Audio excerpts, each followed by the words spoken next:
Kino kompanija Tristratro. Sanremo muzikos festivalis apdovanoja ne tik vietinius atlikėjus už viso gyvenimo nuopelnus, bet ir muzikantus iš viso pasaulio. Labas rytas.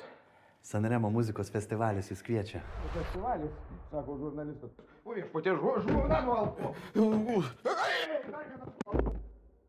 Nekalboja. Aš negeriu. Važiuosite su mumis į Sanremą. Skrisim trysia. Trim. Kur tas mano pasas? Jėzus. Jie buvo ideali estradinė pora. Sanremo festivalis supurtė jų gyvenimus.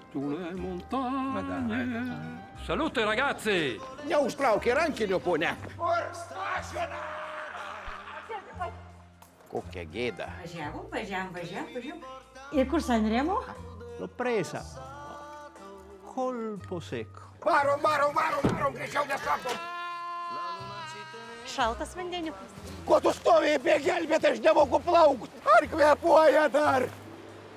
Legendinė kelionė į Italiją virtusi kelionę į save. Negeria žmogų. Kodėl tu negali išgert man tokios čerkelės su manim? Kas tau nuo to atsitiks?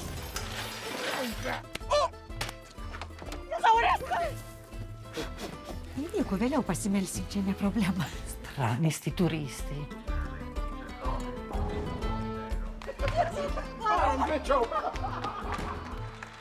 Lituanija. Dviračiai. Sulaivokt? Tavo atsakomybė.